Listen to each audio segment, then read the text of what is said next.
Spoštovane gledalke, cenjeni gledalci, lepo pozdravljeni. Bralni krožek Društva upokojencev Sanovo, ustanovljen leta 2018, je več kot le skupina, ki se zbere ob knjigah. Ta krožek, ki se običajno sestaja v Valvazorjevi knjižnici Krško, enoti Sanovo, je postal izvrstna priložnost za družbeno in kulturno aktivnost svojih članov. Poleg branja in diskusij, krožek organizira tudi ekskurzije in posebne dogodke, med drugim tudi srečanja s pisatelji. Okoli 15 članic in članov se sestaja vsak ponedeljek dopoldne, kjer smo jih minuli teden tudi obiskali.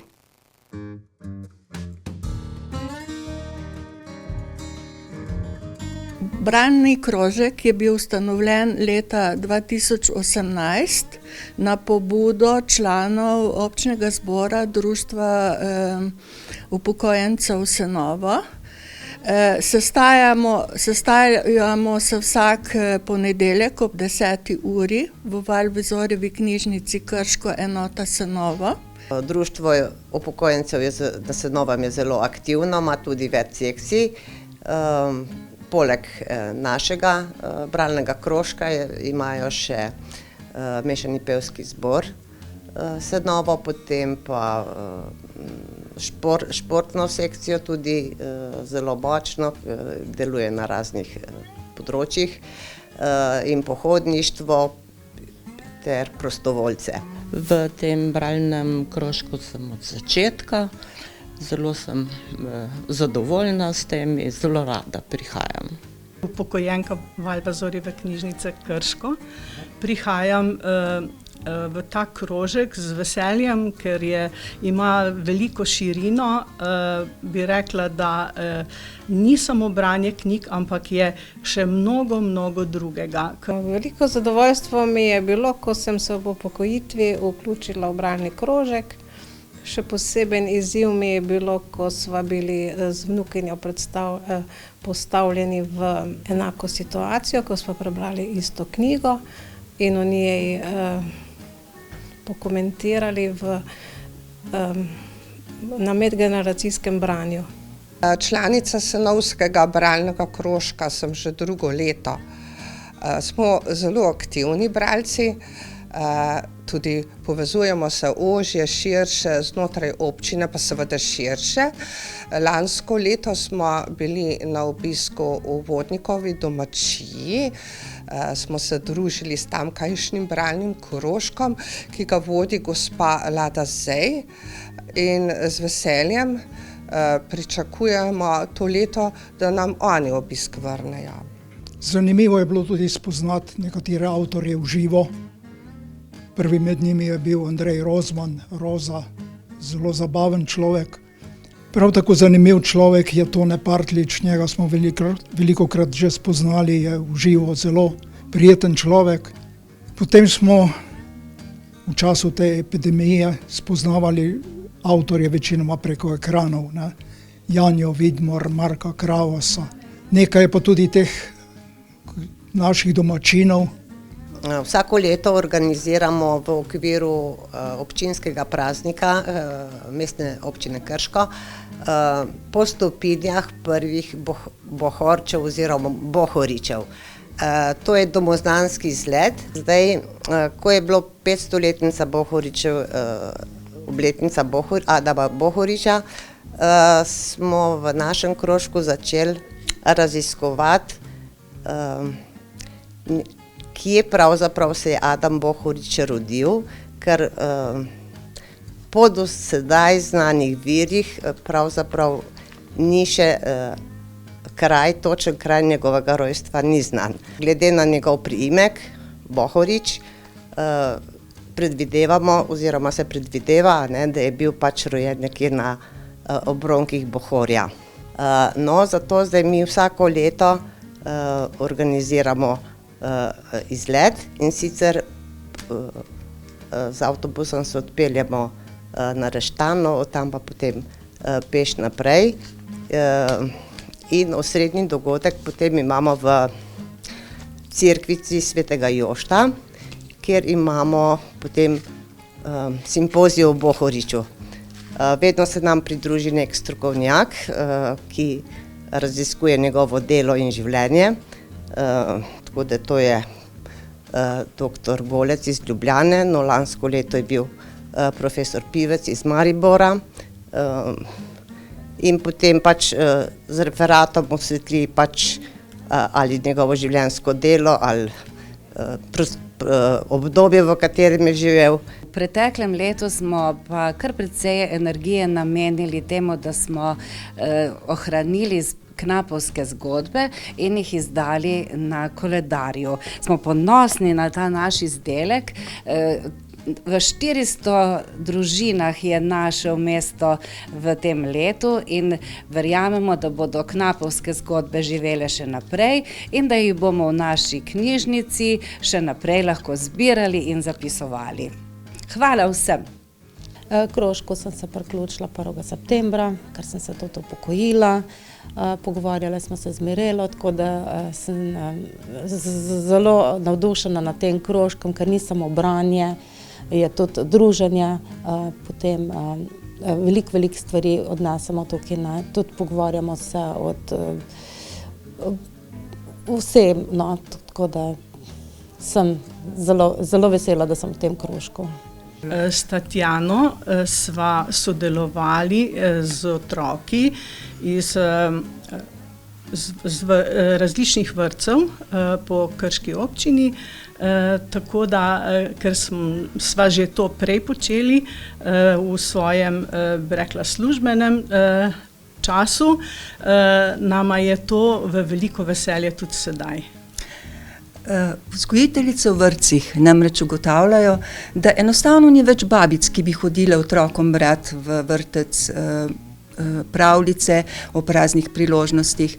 Babice so namreč v zdajšnjem času zelo mlade, še vse delajo, zato so se obrnili na nas in rekli, če bi morda mi bili voljni priti med otroke.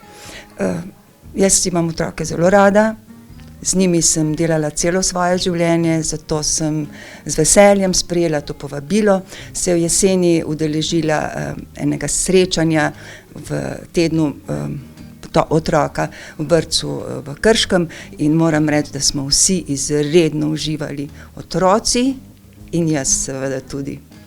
Jaz sem z Brestance, sem porojena na Sonovem, tako da sem tukaj domačinka praktično. In sem se priključila temu krožku, ker so knjige pač sestavni del mojega življenja.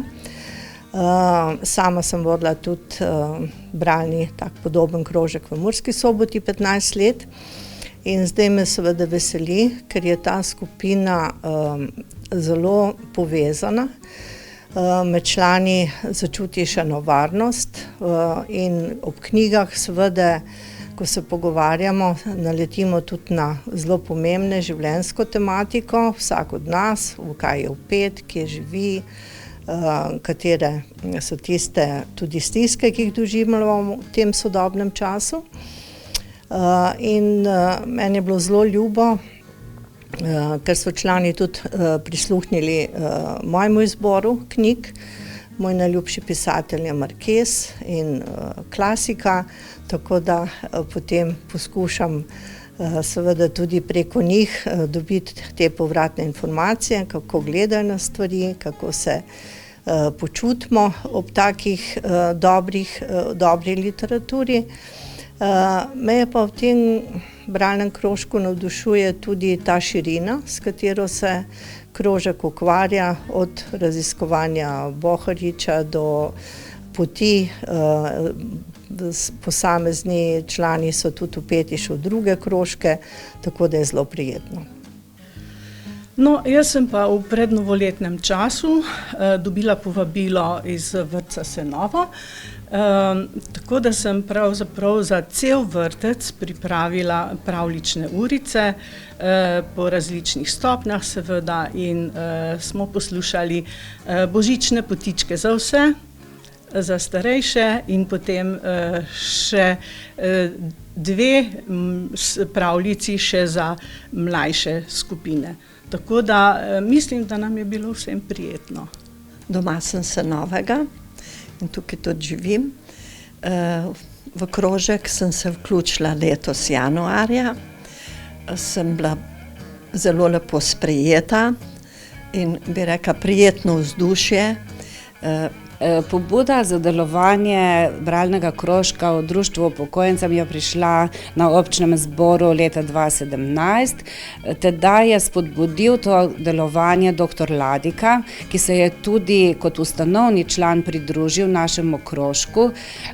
Namreč branje, sploh pa glasno branje, se mu je zdelo zelo pomembno kot eden od dejavnikov za preprečevanje zgodnje demence. In temu tudi mi posvečamo še vedno kar precej pozornosti. Takrat nas je bilo na začetku 6, pa potem kmalu 9, pa 12, no zdaj je število naraslo in včasih, ko imamo še koga v gosteh, kakor danes nas je tudi 20. Župan mestne občine Krško Janez Kerin, direktorica Regionalne razvojne agencije Posavje magistrica Nataša Šerbec in predstavnica Ministrstva za kohezijo in regionalni razvoj Vlasta Stojak so s prerezom traku odprli nove prostore kariernega centra Posavje, katerega namen je predvsem spodbujanje zaposlovanja mladih in pridobivanje kompetenc mladih za boljšo zaposljivost. Skupna vrednost naložbe, ki jo je finančno podprla mestna občina Krško, je znašala nekaj več kot 270 tisoč evrov. Od tega strani sofinancerja pričakuje 147 tisoč evrov. V bistvu se je vzpostavil tale prostor na podstrešju Mencingerjeve hiše, kjer je v bistvu bil del projekta, nosilec je bila mestna občina Krško. Vzpostavljena je konferenčna dvorana in pa tukaj 2 pisarni za 2 delovna mesta, kjer se izvaja karierna svetovanja in pa mala sejna soba za ostale dogodke. Kot mestna občina Krško smo sodelovali pri današnjem dogodku, lahko rečemo, smo do njega prišli. Govorimo o skupnem znesku nekaj čez 200 tisoč evrov, od tega pričakujemo, da bomo 148 tisoč evrov nekje dobili nazaj, sofinanciranega. Drugače pa sodelovali smo predvsem v obliki opreme in pa tem zaključnih delih, tako da sem vesel, da je objekt, ki je danes predmet otvoritve in dano v uporabi, zgrajen, zaključen in da bodo lahko novi nadobudneži v teh prostorih našli interes in naredili svoje prve korake k uspešni poslovni poti v prihodnje. V okviru kariernega centra Posavje se je v sklopu seveda projektnih partnerjev, kjer so tudi norveški partnerji, ki so danes tudi z nami, so na študijskem obisku pri nas v sklopu tega projekta, kjer je bil partner in nosilec investicije mestna občina Krško, se je vzpostavil ta prostor, ki ga tudi danes odpiramo. Potem so bili pa še ostali partnerji, torej je Zavod za mladino in šport Krško, potem Ljudska univerza Krško, Obrtna zbornica Krško in pa seveda mi kot nosilci, kjer se je v bistvu čez projekt usposobilo pač mentorje, ki pač izvajajo ta svetovanja karierna. Potem smo pripravili tudi spletno platformo, kjer seveda na inovativen način želimo komunicirati z mladimi. Vzpostavlja se tudi baza delodajalcev in pa seveda tudi iskalcev zaposlitve, ampak v tej bazi seveda ne želimo klasičnih zaposlitev, ampak tudi drugih načinov, bodisi prakse, študentskega dela, ostalega spoznavanja podjetja. Tako da seveda letos se 30. aprila zaključi ta projekt, ampak že iščemo načine, kako bi zadevo nadaljevali, ker je nujno potrebno.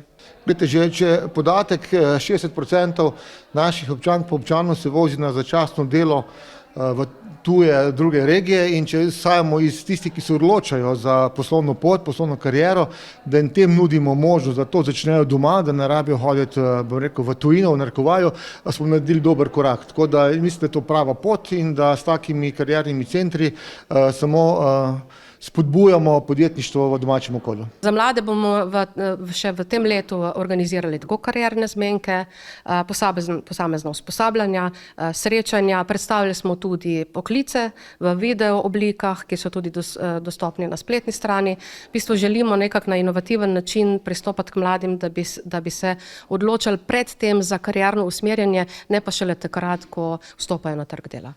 V petek 19. januarja je Toni Sotošek na tradicionalnem Antonovem koncertu v Krškem gostil številne goste. Tokrat bomo podrobneje predstavili posebnega gosta koncertnega večera, Alfija Nipiča. Kot nam je zaupal, je s Tonijem Sotoškom nastopal že večkrat, vajen je pa tudi večurnih nastopov, včasih tudi na različnih lokacijah v istem dnevu. Njegova glasbena pot se je začela že v osnovnošolskih letih, kjer se je glasbeno izražal s petjem in igranjem kitare. Za svoje pol stoletje neprekinjenega uspešnega delovanja in prispevek k utrjevanju slovenske glasbene tradicije doma in v tujini je Alfi Nipič leta 2014 prejel državno odlikovanje Red za zasluge, ki mu ga je podelil tedanji predsednik republike Borut Pahor.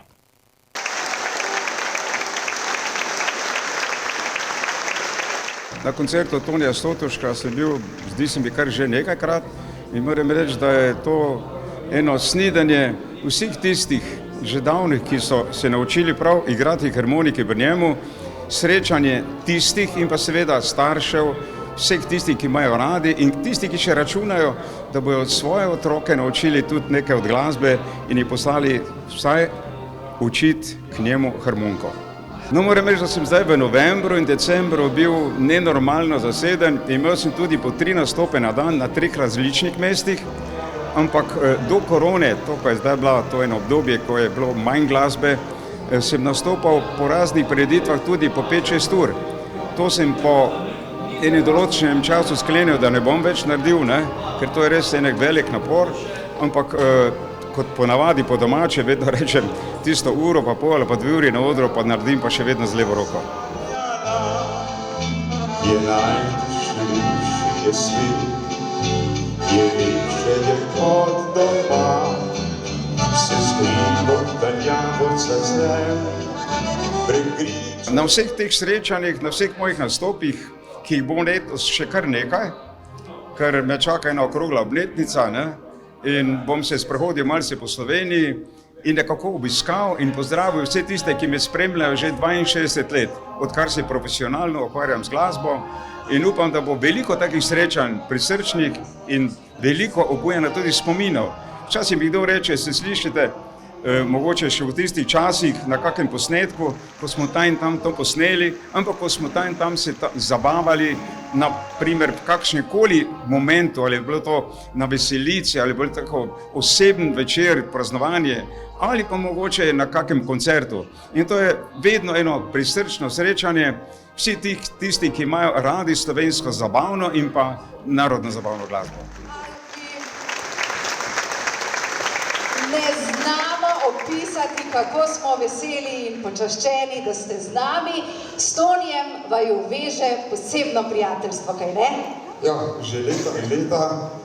Nazadnje sem bil pred enimi par leti tukaj tudi v tem večeru tudi gost, Ja, lahko rečem, da že kar desetletja nekako se pojavljam vedno na televiziji ravno z eno pesmijo, ki mi veliko pomeni, ker jo že prepevam 52 let in upam, da bo nekako ostala kot evergreen meseca decembra, čeprav jaz pojem pa tudi čez celo leto, ker kot sem že dejal tudi na odru danes, veliko ljudi pride, pa veste, ta pesem je pa spominja na ene lepe trenutke in jo vedno radi slišimo in vedno seže še vedno do srca in to me razveseli. Lepo pozdravljam vašo televizijo in želim vsem gledalkam in gledalcem vse najboljše v tem letu in da bi se še veliko krat srečali na kakem večeru slovenske zabavne in pa narodno zabavne glasbe. To si že vedno od srca za vas in zase želi Alfi Nipič.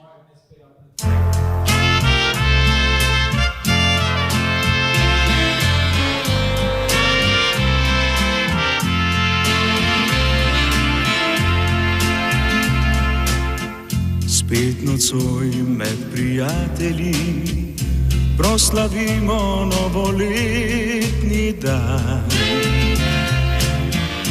Tu sem jaz, tu si tudi ti, ki skrivaj te rad imam, čeprav ljubiti te ne smem. Ko pride polnoč, ko gorijo le še sviče, spet te poljubim, voščim ti veliko sreče. Meni je dana, ko poljubim te drhtiče, in naslednji dan šla človeka, ne da bi sploh kaj slutila. Jaz pa bom ostal, v sebi zakopal ta silvestrski poljub.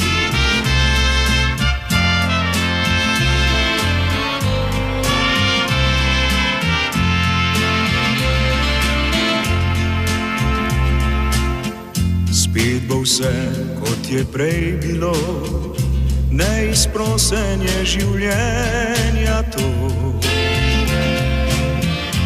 In vendar upal bom srčno, da ko leto bo okrog, slavili bomo spet s teboj.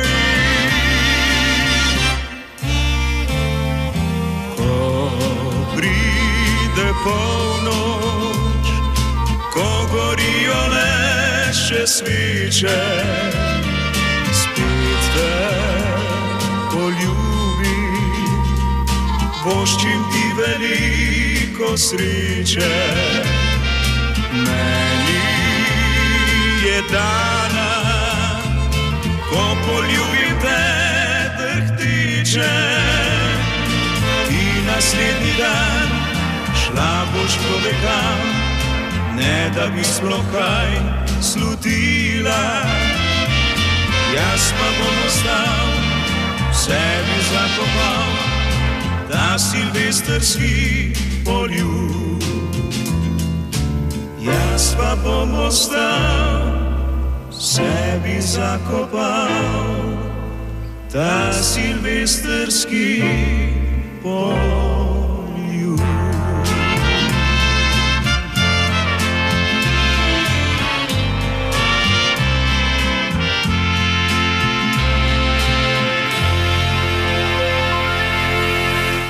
Pa si poglejmo še, katere so bile tiste novice, ki ste jih največkrat kliknili na našem spletnem portalu eposavje.com.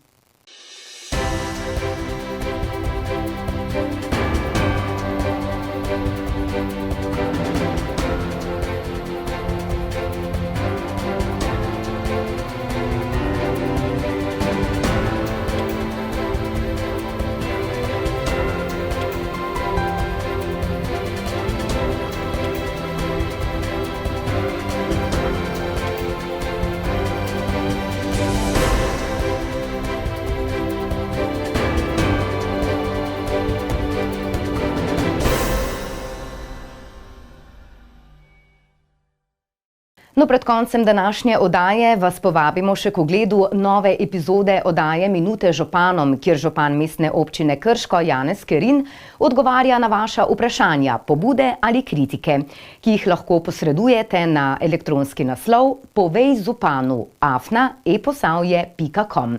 Poglejmo odlomek današnje oddaje. Da to dejansko ne bo bazen za družine, bo pa namenjen tudi rekreativnem plavanju. Tudi jaz sama lahko bom se odločila in šla plavat, ne? Ker imamo kopališč dosti okoli, ampak še vseeno se mi zdi, da ne vem, ali ni bilo natančno pojasnjeno, ker mislim, da je bilo, ampak še vedno so polemike glede tega, ne? Zakaj je potrebno? Bom odgovoril tako obratno, ne? Bazen ni namenjen samo športnim aktivnostim, se pravi samo klubom, društvu in tako naprej. Bazen bo tudi namenjen absolutno za rekreativno plavanje, ne bo pa to klasično kopališče, kot ga poznamo, 100 Bogani, Čateške toplice, Šmarješke toplice in pa podobno. Vsekakor pa ta bazen bo namenjen občankam in občanom mestne občine Krško. Tako preko društev, katere so vključena, športne, rekreativne dejavnosti, tudi kot plavalcem, rekreativcem, da bodo šli lahko ta bazen obiskali, se razplavali in pač nekaj naredili za svoje zdravje in svoje počutje. No, mi smo redka občina, ki ima tudi v osnovnih šolah bazen. Pa morda vprašanje, kaj se bo pa zgodilo s tistimi bazeni, bodo še vedno po šolah ali kako? Zelo odvisno. Radi bi zmanjšali stroške teh bazenov po šolah in če bo, ko bo novi bazen zgrajen, obstaja velika verjetnost, da bomo te dejavnosti predstavili v ta centralni bazen, s tem pa dobili tudi prostor, prepotreben prostor za posamezne učilnice v šolah, kjer zmanjkuje prostora za samo učenje. To je neka vizija, nek pogled naprej. Stroški bazeni v osnovnih šolah so starejšega datuma, stroški se povečujejo in zmanjševanjem teh stroškov bi že delno tudi pokrili potem stroške v bazenu, ki bo nekaj centralni in bo zadostoval s svojimi kapacitetami vsem potrebam tudi osnovnošolskemu plavanju. To je vse, kar smo vam pripravili tokrat, sledimo dogodkom in se gledamo ponovno prihodnji teden. Hvala za pozornost in lep pozdrav!